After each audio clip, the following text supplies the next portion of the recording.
آج کل اگر کوئی آدمی ایک شبہ سوال و جواب ذہن میں رکھ لیں، اگر آج کوئی عالم نماز جنازہ میں سورۃ الفاتحہ پڑھے اور بطور دعا پڑھے، بطور قراءت نہ پڑھے، تو پھر کیا اشکال ہے؟ اس کے لیے میں کوئی اپنی رائے دینے کی بجائے رئیس المناظرین حجت اللہ فی الارض مولانا محمد امین اکاڑوی رحمہ اللہ کی رائے پیش کرتا ہوں کہ حضرت اس کے بارے میں کیا ارشاد فرماتے۔ حضرت فرماتے حنفی مسلک میں سبحانک اللہم بالاتفاق ثنا ہے، لیکن جنازہ میں فاتحہ اگر بنیت ثنا پڑھی جائے تو گنجائش ہے، اگر قرات کی نیت سے پڑھی جائے تو مکروہ تحریمی ہے، چونکہ عوام کے لیے اس باریک فرق کا لحاظ رکھنا مشکل ہے، اور آن حضرت صلی اللہ علیہ وسلم کا حکم دع ما یریبک الی ما لا یریبک ہے، یعنی مشکوک چیز کو چھوڑ کر غیر مشکوک چیز پر عمل کرو۔ تو فاتحہ پڑھنے میں مکروہ تحریمی ہونے کی وجہ سے گناہ کا خطرہ موجود ہے، اور سبحانک اللہم پڑھنے سے کوئی خطرہ نہیں، اس لیے فاتحہ سے پرہیز میں ہی احتیاط ہے۔ اور دوسری بات فرمایا غیر مقلدین فاتحہ کو بلا دلیل فرض قرار دے رہے ہیں، اور بلا دلیل شریعت میں کسی عمل کو فرض قرار دینا نماز میں شیطان کا حصہ شامل کرنا ہے۔ تو جب غیر مقلدین نماز میں شیطان کا حصہ داخل کر چکے تو فاتحہ کسی نیت سے بھی پڑھی جائے تو اس سے شیطان کی تائید ہوگی، اس لیے اس سے بالکل پرہیز کرنا چاہیے۔ یہ میری رائے نہیں، اکاڑوی کی رائے ہے۔ میں بارہا کہہ چکا ہوں کہ میں اپنے مسلک کو نقل کرتا ہوں اور اس کی وضاحت کرتا ہوں، میں کوئی تحقیق اپنی پیش نہیں کرتا کہ میری تحقیق یہ ہے۔ یہ بات نشین فرمائیں۔ اور آپ دیکھیں کتنی تبدیلی آ رہی ہے، لوگوں کے اصلی چہرے سامنے آ رہے ہیں۔ یعنی وہ ایک مفتی جس کے اکثر سکینڈل عورتوں کے ساتھ نکلتے ہیں، اور ملتان کا نام لیے بغیر اس کی آڈیو لیکس ہوئی ہیں جس میں اس نے کہا یہ کہاں کا شیخ الاسلام ہے، اس نے بڑے بڑے گندے الفاظ ان کے بارے میں استعمال کیے ہیں۔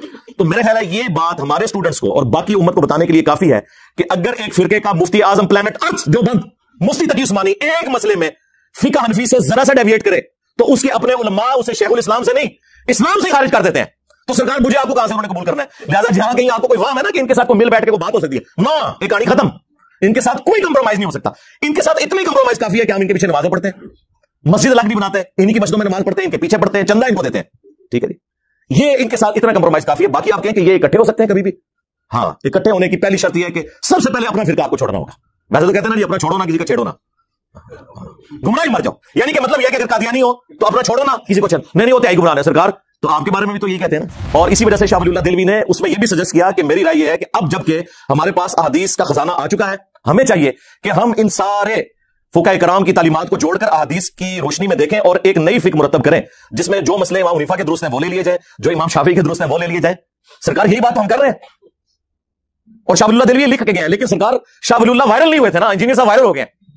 مسئلہ یہ ہے کہ ایک سیکورٹی گارڈ بھی انجینئر صاحب کی ویڈیو دیکھ رہا ہے، ایک جنرل بھی ویڈیو دیکھ رہا ہے، ایک سپریم کورٹ کا جج بھی دیکھ رہا ہے، ایک ریڑھی بان بھی دیکھ رہا ہے، ایک ڈاکٹر بھی دیکھ رہا ہے، ایک انجینئر بھی دیکھ رہا ہے، اور وہ مولوی جو کہ قرآن و سنت کے دشمن ہیں وہ نہیں دیکھ رہے یا چھپ چھپ کے دیکھ رہے ہیں، لیکن ان کے بچے ضرور دیکھ رہے ہیں، کیونکہ ہم ان کی بیٹھکوں میں ان کی اجازت کے بغیر یوٹیوب کے ذریعے موبائلوں میں داخل ہو چکے ہیں الحمدللہ۔ تو میں سب سے پہلے سلام انہی حنفیوں کو پیش کروں گا جنہوں نے مفتی صاحب کو گالیاں نکالی ہیں کہ آپ واقعی سچے حنفی ہو، کیونکہ حنفیت کی بنیاد یہ ہے کہ قرآن و سنت اور اجماع کو پیچھے رکھ کے اپنے بابوں کے جو خیالات ہیں، ان کے نظریات ہیں، انہیں آگے لے کے آنا ہے۔ تو میں آپ کو سلام پیش کرتا ہوں، آپ واقعی ایک نمبر ہے۔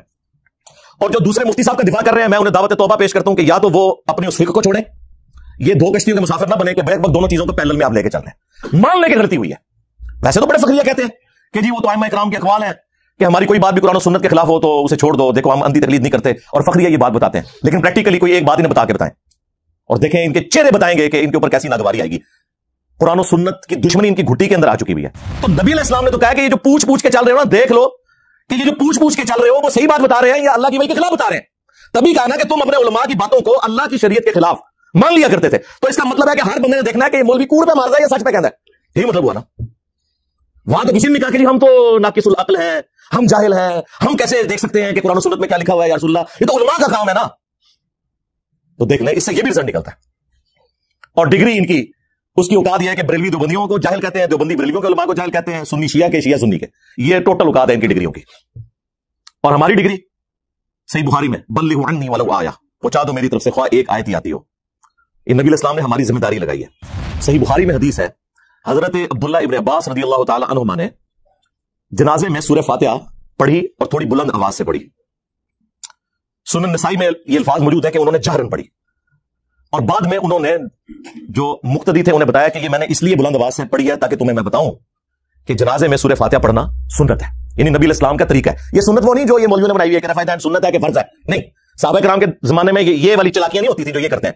سنت یعنی رسول اللہ کا طریقہ صلی اللہ علیہ وسلم۔ فجر کی نماز پڑھنا بھی سنت ہے، जोहर के 4 फर्ज पढ़ना भी सुन्नत है। सुन्नत माना तरीकों की। मुसन्नफ इब्न अबी शैबा में मौजूद है, सुनन नसाई के अंदर मौजूद है। हजरत उमर फारूक रज़ी अल्लाह तआला अन्हु ने कूफा के जो जस्टिस बनाए थे ना, काजी शुरे, उन्हें खत लिखा और उस खत में उन्होंने लिखा कि जब भी तुम्हें कोई मसला दरपेश हो, सबसे पहले अल्लाह की किताब में देखना, अल्लाह की किताब में ना पाओ तो रसूलुल्लाह की सुन्नत में देखना सल्लल्लाहु अलैहि वसल्लम, सुन्नत में भी ना पाओ तो फिर इजमाए उम्मत में देखना कि उम्मत क्या मामलात लेकर इजमाई तौर पर चल रही है। पूरी उम्मत, सिर्फ फिका हनफी फिका शाफी नहीं, पूरी उम्मत। और अगर इजमा में भी ना पाओ तो फिर तुम इज्तिहाद कर लेना, और ना करो तो बेहतर है। अनअटेंडेड मसलों को छोड़ दो, ना ज्यादा सींग फंसाने की कोशिश करना। तो इसमें अहले सुन्नत का मनहज पता चल गया, कुरान सुन्नत और उसके बाद इजमा और फिर इज्तिहाद। जब तक कुरान और सुन्नत में कोई चीज मौजूद है तो आपको नीचे जाने की जरूरत ही नहीं है।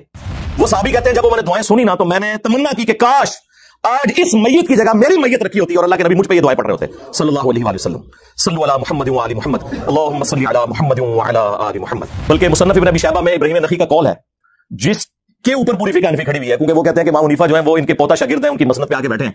वो कहते हैं सजदा साहब में भी एक सलाम है और जनाजे में भी।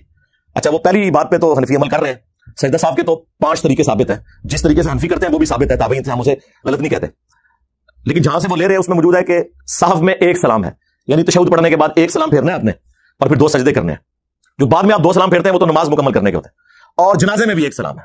अच्छा, आधी उन्होंने बात ली हुई है कि वो सजदा साहब उस तरीके पे करते हैं लेकिन नमाज जनाजा में 2 तरफ सलाम फेरते हैं। तो पूरी आप रवायत ले, अगर कोई 2 तरफ भी फेर लेता है उसके ऊपर फतवा नहीं लगाते, ताबईन से साबित है। अलबत्ता नबी इस्लाम का जो सुन्नत तरीका है वो दाईं तरफ एक तरफ सलाम फेरना है। यानी आम नमाज और नमाज जनाजा में जो फर्क है उनमें से एक फर्क ये भी है। अरब मुल्कों में, सऊदी अरब में आप में से अक्सर लोग हज उम्रे के लिए भी गए होंगे, हर नमाज के बाद वहां पे जनाजे होते हैं इज्तिमाई, और एक तरफ भी सलाम फेरते हैं और सिरन पढ़ाते हैं। नबी इस्लाम से जहरन भी नमाज जनाजा साबित है, लेकिन आपका जो उमूमी अमल है वो सिरन ही है। सुनन नसाई में मौजूद है कि नबी इस्लाम सिरन नमाज जनाजा पढ़ाया करते थे, जिस तरह जोर और असर की नमाज पढ़ाई जाती है ना, इस तरह। लेकिन आप जहरन भी बाज़ औक़ात पढ़ाते थे, वो तालीम के तौर पर भी होता था और जवाज के तौर पर भी, दोनों तरीके से साबित है। तो बाज लोगों ने इसे मायूब समझा, तो सईदा आयशा ने कहा कि मुझे हैरानगी हो रही है कि कोई ज्यादा अरसा नहीं गुजरा, नबी इस्लाम इसी मस्जिद में नमाज जनाजा पढ़ा करते थे, आपने बदरी असहाब का नमाज जनाजा इसके अंदर पढ़ा है और तुम में बाद लोग इसे मायूब समझ रहे हैं। अच्छा, इस हदीस से 2 रिजल्ट निकले। एक तो ये कि औरत भी नमाज जनाजा पढ़ सकती है। उम्मन जो ये औरतों की मानियत की जाती है ना, वो बेसब्री की वजह से नमाज जनाजा के साथ नहीं हो जाएंगी लेकिन जनाजा पढ़ सकती है। अरब में तो पढ़ती है, जिस नमाज पढ़ती है मस्जिद में। और दूसरा ये भी साबित हुआ कि मस्जिद में भी नमाज जनाजा दुरुस्त बल्कि सुन्नत है।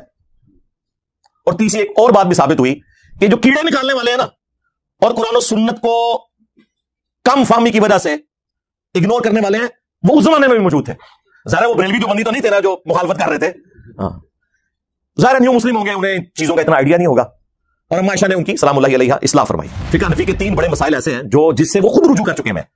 नंबर 1, मदीने को हरम इमाम हनीफा रहमतुल्लाह अलैह नहीं मानते थे, फिक़ह हनफी वाले मानते हैं। बुखारी मुस्लिम में 50 से ज्यादा हदीस है कि मदीना हरम है। नबी इस्लाम ने कहा, अल्लाह, इब्राहीम अलैहिस्सलाम ने मक्के को हरम बनाया था, मैं मदीने को हरम बनाता हूं। अल्लाह, मदीने के मुद में बरकत अता फरमा, इसके सा में बरकत अता फरमा। ये मेजरमेंट्स के इंस्ट्रूमेंट्स है, जिसका किलोग्राम और लीटर्स है। अल्लाह, मदीने की मोहब्बत हमारे दिल में मक्के की तरह कर दे, बल्कि इससे भी ज्यादा कर दे। कितनी दुआएं आपने फरमाई। तो आज बरेलवी देवबंदी हनफी जो है वो मदीने को हरम मानते हैं। दूसरा, इमाम हनीफा रहमतुल्लाह अलैह शवाल के 6 रोजों को बिदअत समझते थे। इवन इमाम मालिक जो मदीना शरीफ में रहते हैं वो अल-मुअत्ता इमाम मालिक में लिख रहे हैं कि मैंने अहले मदीना को शवाल के 6 रोजे रखते हुए नहीं पाया। हालांकि अब सब रख रहे हैं। बुखारी को छोड़ के बाकी जो 5 की 5 किताबें अहले सुन्नत की, मुस्लिम, अबू दाऊद, तिरमिज़ी, नसाई, इब्न माजा में हदीस मौजूद है कि जो रमजान के बाद शवाल के 6 रोजे रख ले वो ऐसा है जैसा कि पूरे साल के रोजे उसने रखे, और पूरी जिंदगी रखता है तो पूरी जिंदगी के रोजे। उसमें आपकी मर्जी है कि वो पूरे महीने में किसी भी वक्त रख ले। ये नहीं है कि एक फौरन बाद रख ले या साथ ही शुरू कर दे, जब आपका दिल करे आपने उस एक महीने में 6 रोजे पूरे करने हैं। तो हनफियों ने ये उनका मसला छोड़ दिया। इमाम हनीफा जो है अकीके को ज़माने जहालियत की रस्म मानते थे, जबकि बुखारी में मौजूद है नबी इस्लाम ने फरमाया कि बच्चे की तरफ से अकीका करो। तिरमिज़ी, अबू दाऊद में मौजूद है नबी इस्लाम ने फरमाया लड़के की तरफ से 2 बकरे या बकरियां और लड़की की तरफ से 1 करो। बच्चे की जान गिरवी होती है अकीके के, बस खून बहाओ। खून माना है पूरी जान देनी है आपने, ये गाय में इसे नहीं डालना है, बकरा या बकरी। तो ये 3 मसले ऐसे जो छोड़ दिए इन्होंने। बाकी फिक़ह हनफी वालों को हम रिक्वेस्ट करेंगे कि आप जरा अपने बाबा जी, जिन्हें सारे बाबा मानते हैं, शाह वलीउल्लाह देलवी, उनकी किताब हुज्जतुल्लाह बालिगा पढ़ के तो देखें। उन्होंने तकलीद के बारे में जो तबीयत आप लोगों की साफ की हुई है, उन्होंने कहा कि उम्मत की गुमराही की सबसे बड़ी वजह ये अंधी तकलीद है। हाँ, उन्होंने कहा कि वाजिब है लोगों के ऊपर कि जब उन्हें सुन्नत पहुंच जाए तो वो सुन्नत के मुताबिक अमल करें, अपने इमाम के अक़वाल को छोड़ दें। और उन्होंने इसमें लिखा है जो बुखारी और मुस्लिम से बुग़्ज़ रखे वो सुन्नियत से खारिज है। और इस पे इजमा है कि बुखारी और मुस्लिम की तमाम मुत्तसिल असनाद अहादीस अतिउस्सेत है, इनसे बुग़्ज़ रखने वाला बिदअती है, वो सुन्नी नहीं हो सकता। तो मुझे बताएं कौन बुग़्ज़ रख रहा है? इज्जतें अवेल कर रहे हैं कुरान और सुन्नत के नाम के ऊपर, चंदे इकट्ठे कर रहे हैं कुरान और सुन्नत के नाम के ऊपर, सवारियां सवार कर रहे हैं मक्के और मदीने की आवाजें लगा के, और फेंकते कहां देवबंद और बरेली में जाके। और जो शख्स इन्हें कहता है कि भाई इन बाबों से दस्तबरदार हो, अपनी निस्बत उसके साथ मजबूत करो जिसकी कब्र मदीने में सल्लल्लाहु अलैहि वसल्लम, तो ये कहते हैं कोई नया फिरका लेके आ गया। नया नहीं लेके आया सरकार, ये मरने से पहले है मुसलमान, कर ले इस पे गौर। किताबों का खुदा और है, बाबों का खुदा, और बाबे भी इसी खुदा को मानते हैं, लेकिन उन क्वालिटीज के साथ नहीं जो वही के जरिए आई हैं, बल्कि उन क्वालिटीज के साथ जो उनके बुजुर्गों ने तालीम फरमाई है। तो देखिए सरकार फिर अल्लाह ने थोड़े बुला के छड़ी है, जिड्डी को बुलाई सीना उड्डी उड्डी बुला छड़ देती है। मेरे नबी सा है ही कोई नहीं, तेरे बाबे थे शाह ही कोई नहीं, ठीक है ना। हाँ